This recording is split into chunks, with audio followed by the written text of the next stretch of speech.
Hi, my name is Marty Levinson. Welcome to the Northtown News.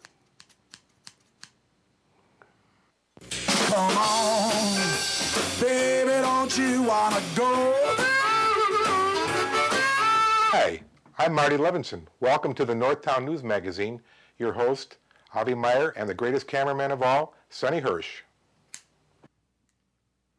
Avi Meyers, Northtown Neighborhood News Magazine. Thanks so much, Marty. For those of you who are looking at me, you obviously know that I didn't get the chance to see Marty for the haircut today, but he did enough jobs, so I'm pseudo-presentable. Thanks to my entire technical crew, Sonny Hersh. Dial us up on the World Wide Web at www.ntnm.org. You can watch all these shows on the web now. And as a matter of fact, my guest today, he's got 92 hits, even though he was on before we had the web. But I guess people are surveying him and watching the show all over the place on YouTube. And I'm talking about the Alderman of the 49th Ward, Joe Moore. Alderman Moore, how you doing? It's great to be here, Avi. First of all, my pleasure. Thank you so much for coming. Tell us, we're actually filming on December 12th, which is the day after the first filing day. Right. Did you file your petitions? I filed my petitions. I was very proud of the fact that I filed with 5,047 signatures. Whoa, from 5,047? All 49th Ward residents. Wow, and how many do you need? You need 135. So we just wanted to make really sure that we were immune from a challenge. No, actually I'm very heartened at the outpouring of support from people who agreed to sign my petition. We had nearly 70 volunteers out there collecting signatures, and as you could tell, it was a great turn-in terms of the number of signatures we received. Are that many people going to vote in the election?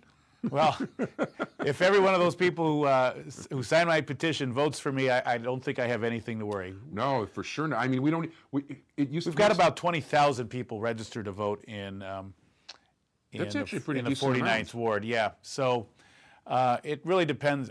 I'd love to see a big turnout. Last year we only had about a third of last election. Yeah. We only had the last aldermanic election. We only had about a third of the voters voting.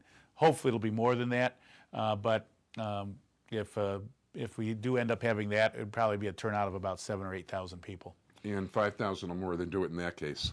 That's for sure. That's right. Now, how many terms? This is going to be your term number 3, is it, or 4th? Or actually, I'm running for my 5th term. I've been on the city council since 1991, and as you know, was one of the early proponents of community policing. As a matter of fact, if right from the get-go you were major league on the bandwagon more than you know what. You and Bernie so, but you so even more so because you really got up you really got up for caps like nobody else did, frankly. Well, certainly Alderman Stone was supportive, but I was the first aldermanic candidate that I know of who actually talked about community policing. You were a major force behind getting caps here in the first place. There's no question about it. We held hearings on a resolution I sponsored, hearings calling for community policing in Chicago, and when the mayor finally decided that this was something he wanted to explore, we were one of the first pilot projects for community policing. Which I think is absolutely terrific. And as a matter of fact, we also were interviewed by Angela Caputo, who's no longer with Pioneer. I got a very nice letter from Vance Henry the other day, courtesy of Mayor Daley, I guess. Now, Vance Henry is the director of the city's CAPS program, which is the city community policing office. Yeah, he addressed it to Ms. Avi Meyers. It must have been a typographical error, Avi. Well, he has no idea who I am. That's for sure. And, well, we're not going to get into him too much. But you know what? I really like what you've had to say in the past about the CAPS administration. And I think that some of these people some of these monies ought to be turned into getting police officers on the street, which has been your suggestion. And I like that very much. Absolutely. We want to get as many police officers on the street as possible. But CAPS has been very effective. You know, in the last... Right. No, CAPS, I agree. And I just want to make it clear when I say this that there's a difference between CAPS itself and CAPS administration. That's right. There's a very clear difference. And there has been concern that's been expressed by myself and other members of the city council about the CAPS, the administration, the city administrators, the civilians, and whether they are really doing any kind of meaningful work that justifies their salaries. And there's some very good people in the administration. Let me single out one, Bart Moy, Bart Moy has been very good. Very good. And Sonny, who's the chairman of the 24th District Advisory Committee behind the camera, also agrees. Okay. That's right. And so I don't mean to paint everyone with the same broad brush, but unfortunately there also is a lot of deadwood, and our tax dollars are going to waste, we might as well spend them on additional officers on the street. Yeah, one of my suggestions, by the way, what they asked me, what Vance Henry wanted to ask to Ms. Avi Meyers in the letter is that, is there any place in your neighborhood that needs cameras? And I was suggesting maybe a camera on some of the CAPS employees to see if they actually do their job or not. Yeah, what they're doing to justify their salary, exactly. I don't think so in many cases. There's But so much, despite all, ahead. despite all those problems, though, we are making progress. We still have too much crime in the 24th district. One crime is one crime too many, but we've made progress. In the last 4 years, serious crime is down 11%. In the last 16 years, since I've been elected, serious crime has been down 49%. And so, what does that mean? Well, it means that there are 5,200 fewer victims of crime this past year than there were 16 years ago. Which is a huge amount. I mean, one is a lot, and you figure 5,200 people that weren't robbed or assaulted or vandalized. Absolutely. And so we've made a lot of progress, but clearly there's more work to be done, and that's why we need to insist that every single tax dollar is spent wisely. And if there are administrators of the city's CAPS program that aren't working or not doing effective work, then we need to replace them, or we need to put that money into putting more officers on the street. I vote for more officers on the street, and frankly, That sounds good. Some of these rules too. I mean, you know what? We're supposed to sit in a circle at our meetings. I don't know if you know that, but they have enough time, these administrators, to do that. And you know what? We have a problem in my area in particular. You have these religious people, ultra-religious people, be it Jews or Muslims, that cover themselves, that want to separate themselves from the men and men from the women, and it makes it, that there's no thought given to when you put a blanket policy, it can be a problem. One of the things that people, you've really done a lot of interesting things lately, and you made some big-time national. Listen, when I see your picture on the McLaughlin group, as I told you, I almost fell over. And then Patrick Buchanan, of all people's, agreeing with you.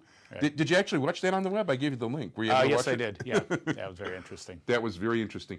Now, you know what? I'm not gonna get into this too much off the air. Actually, I'll talk to you about different animal things that I think that should qualify along those lines. But some people have said that sometimes you get into these national issues, as opposed to well, let me tell you, issues.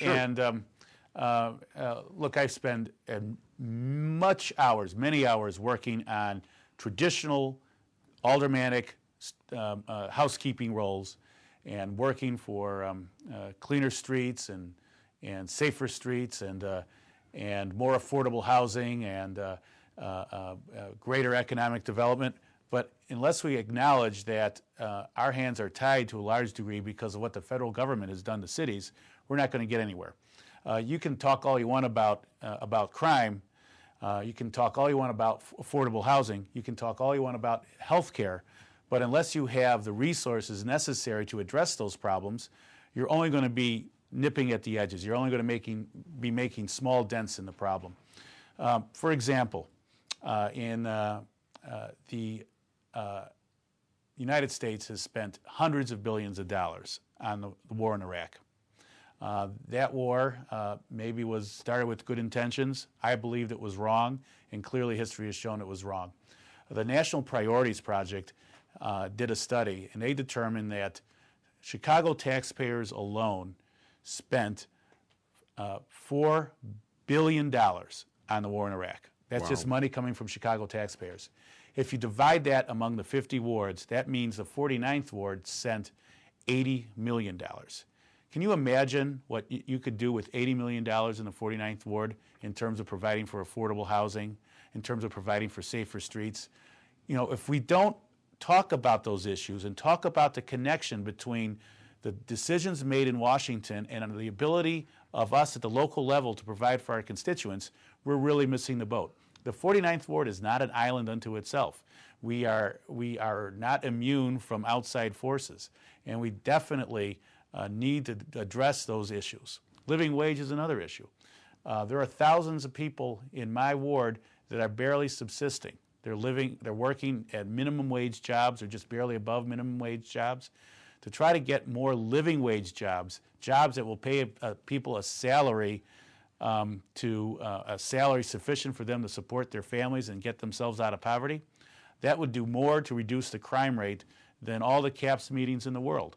So you bet I focus on local issues, but we also need to speak out on issues of local concern on a national level as well. By the way, I want to agree with you in large. And by the way, Joe over in cable casting, that one was for you, just so you know. I mean, there's a reason there's somebody specifically who asked me to ask you that question that over at Chicago Access. So Joe, okay. You know what? I like the idea that it's the same thing with the Vance Henry thing. In part, the point is that, you know, sometimes people on the local level understand what's going on and what the problems are better than people higher up, and being dictated to or being handcuffed. And by the way, I can't agree with you more on most of the points you made. Yeah. So. Well, you know, there's been a lot of concern about affordable housing. You know, we've gotten a lot of development in the community, which I welcome. But, yeah, there's a lot of construction there, no question. But the concern is that we're pricing people out. Well, the only way we can provide for affordable housing, other than some of the, you know, small initiatives where I can get a developer here to provide a few units or a developer there, but if you really want to approach the issue on a systematic basis, you need dollars. You need millions of dollars, and the only place that's going to come from is the federal government. And rather than spending, you know, hundreds of billions of dollars in Iraq or tax cuts for millionaires, spread it locally. Let's spend it locally. Let's help improve our economy, improve our community.